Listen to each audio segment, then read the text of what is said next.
By the time you are in your 40s, you know where do you stand in your financial journey. In continuation of our last video on financial planning for your 20s and 30s, let's see how you can plan for your 40s.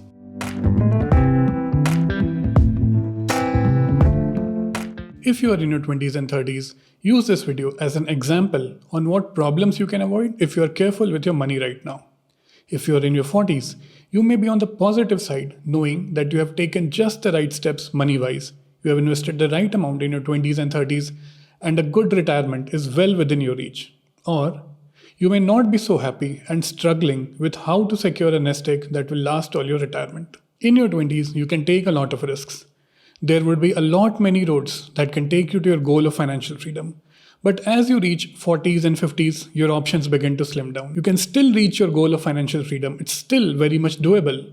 It's just that you need to be a little bit more disciplined now. In our previous videos, we are looking at how much you need to invest if you are in your 20s and 30s to hit the 1 crore and the 10 crore mark by the time you turn 60. If you're in your 40s and struggling, you may choose to work for 5 extra years and retire at 65. Your financial freedom is not a lost cause, it's just that you need a little bit more time on your side. Don't move the goalpost. In your 40s, as you reach a certain level of seniority in your organization, you become a VP or a director, you may feel that you need to drive a certain brand of car that suits your station. You may want to live in a certain part of your city. This is not just a lifestyle creep that you face when you start living comfortably. A bit of this may be from the peer pressure, but mostly it comes from within. Can you call it midlife crisis? See, if you wanted to buy a certain car or a certain type of home in your 20s and 30s, and if you have that now, hold on to it. You do not need to upgrade immediately. If you have the Model X of your favorite car, you do not need to buy the newer Model Y immediately. Do not move the goalpost. If you're already struggling and you keep jumping from one shiny object to the next, you will never reach your goal of financial freedom. How about your health? In your 40s, if you're not taking care of your health, you are going to spend a bomb on hospital bills in your 50s and 60s. And I'm saying this as a financial advice, not as your doctor. You know the cost of medical procedures in India? Angioplasty starts at 2.5 lakh. Dialysis is 30,000 a month. Insulin can cost around 12,000 rupees every month. 40s is probably your last easy stop where you can take precautionary care of your health. Because if you're not careful, things can go downhill very easily. You can let a financial planner manage your finances. But for your health, you need to work out yourself, right? And you need to actively decide that you're not going to take your health for granted. Insurance. If you have not taken health insurance already, this is kind of a last chance to buy health insurance at a fair price while you are still reasonably healthy. You will see that if you buy now, you would have to pay a higher premium compared to what you would have paid if you have got the insurance in your 30s.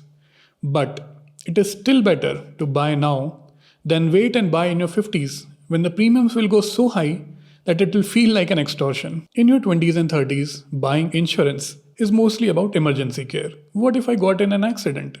In your 40s, you also need to think about long-term care. If you feel that your coverage is low, you can add floater cover to your primary health policy.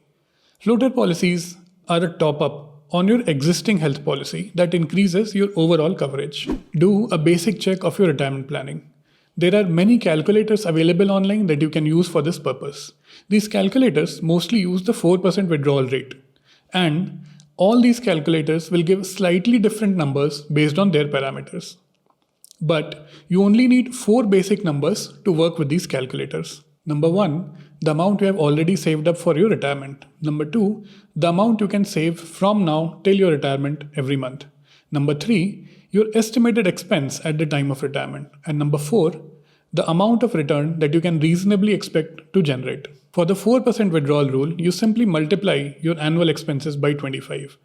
This is the amount of corpus you need at the time of your retirement, and you can safely withdraw 4% from it every year. If you want to play a bit more conservatively, you can multiply your annual expenses by 33 to gauge your retirement corpus. This is just an estimated number, but if you feel that you're lagging behind on these numbers, you need to be ruthless with your budget. You know, time is not as much on your side as it was 10 years ago, but this is still not all doomed. Your 100 rupees at 40 can still turn into 1083 rupees by the time you are 65. All you need to do is be really conscious of where your money is going. Services of a financial planner.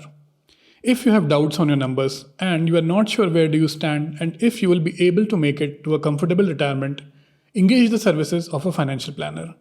They will help you understand whether you are on track and help you make the needed adjustment. You will be able to course correct while there is still time on your side. In the earlier videos, we did a section on bonus tips that could help you in the long term. We talked about filing your tax returns and updating your nominee details in your bank account, investment account, and insurance. Today, I have a recommendation for you, not a tip. If you are doing good financially, 40s is a great time to consider giving back. Well, you can also start in your 20s and 30s. There is actually no age limit for this. Choose a cause that moves you. Educating a girl child, or feeding poor families, or supporting old age homes, whatever moves you, and contribute with your time or money or both. Okay, let's get to the numbers now.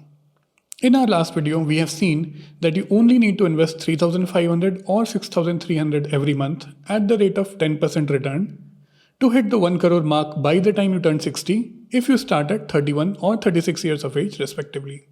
Now, when you are in your 40s, this number jumps up a little bit.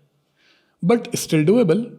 You can hit the 1 crore mark by the time you turn 65 if you only invest 8,000 or 14,000 every month, starting at 41 or 46 years of age respectively. To hit the 10 crore mark, you need to put in 80,000 or 1,40,000 every month if you start at 41 or 46 years of age respectively. If you are in your 40s and you feel you are lagging behind, this is not the time to take undue risk. Be pragmatic.